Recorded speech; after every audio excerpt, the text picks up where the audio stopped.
Hello, and welcome to PVTV News. Today we have got some great news stories for you. The U.S. Secretary of Defense, Ash Carter, recently announced that the Department of Defense is inviting hackers to test its defenses in what is being called the first cyberbug bounty program in the history of the federal government. This contest is only for hackers who pass a security check, but if they succeed, the hackers may win money in addition to recognition.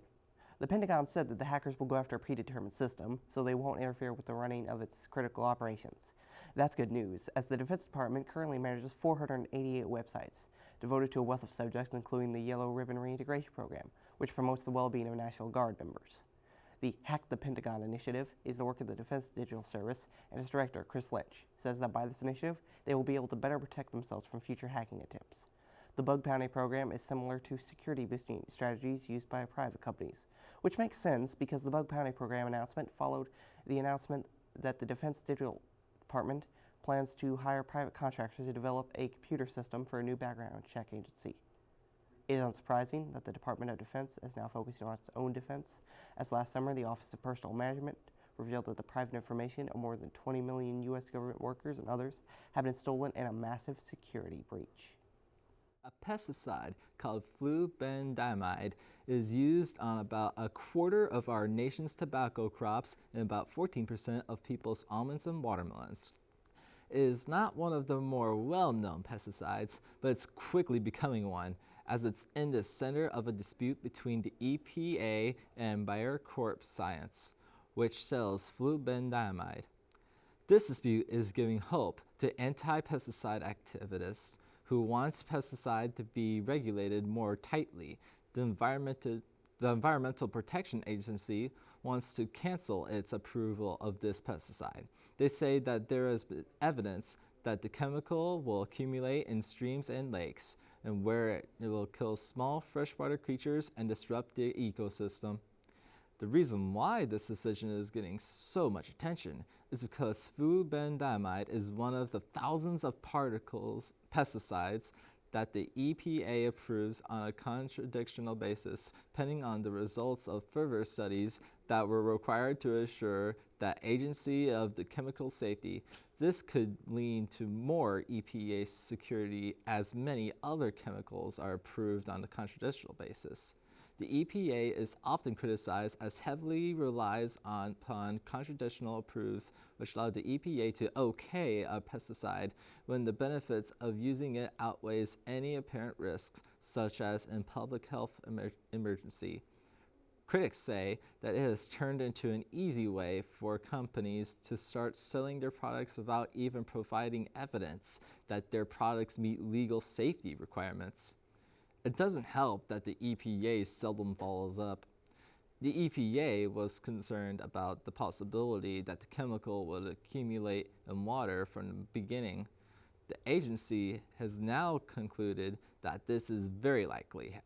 However, Bayer Crop Science has refused to stop selling flubendiamide and is insisting on a hearing before an administrative law judge at the EPA in order to make its case. This biker was on a routine ride to meet up with his father when he took a detour to rescue a little dog and want a new riding buddy.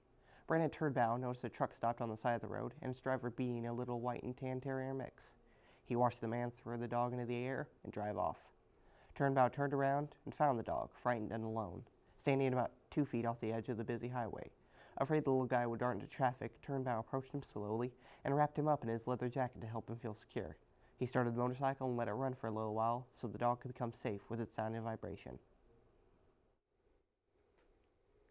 Freddie Fabry paid homage to the great Renaissance painters of old in a new photo series with amusing tool-tailored twists. In the Renaissance series, a group of Midwestern mechanics are portrayed as figures in famously historic paintings such as Leonardo da Vinci's The Last Supper, Rembrandt's The Anatomy Lesson, and Michelangelo's The Creation of Adam.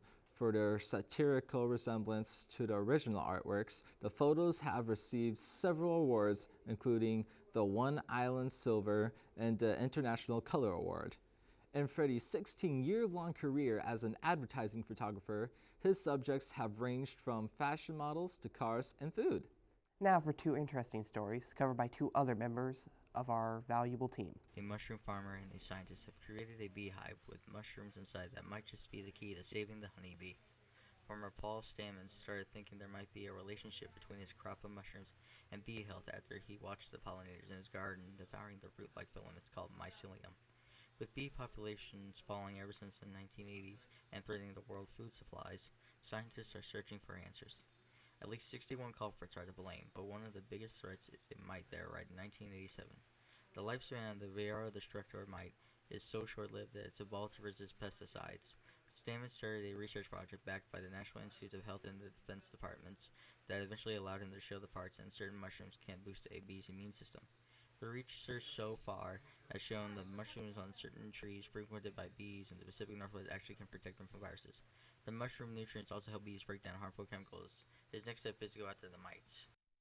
Solar gasoline is the name for fuel that has been created through a siphonic process using solar-powered technology. The gasoline is often referred to as siphonic gas or syngas. There are several ways to create solar gasoline, and not all of them are particularly cost-effective compared to regular gasoline, but a few technologies are actually producing solar gasoline that may be viable options for vehicles in the future.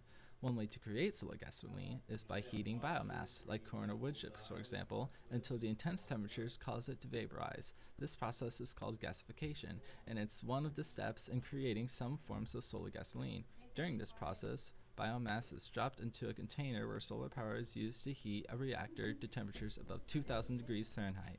When the biomass is vaporized, hydrogen and carbon monoxide are left over in the process called syngas. Coming off of Black History Month, we would like to take you beyond the stars of Black History Month, who include Harriet Tubman, Martin Luther King Jr., Malcolm X, and Frederick Douglass, and tell you about an extraordinary individual from Canton, Ohio, who never set out to change history, but did just that. Born 100 years ago, Bill Powell faced a lot of prejudice in America and saw a lot of whites-only signs. But when his country needed him during World War II, he enlisted to serve. His passion in life was the game of golf. He even started a golf team at school, for which he was the coach. When he returned to Ohio after serving overseas, where he played the game during his leisure hours, he was not permitted to play on America's segregated golf courses. He wanted to become a professional golfer, but the PGA had a Caucasian clause. So with quiet determination and a dream to break barriers, Powell decided to build his own golf course. Powell founded the Clearview Golf Course and was the first African American to own a golf course.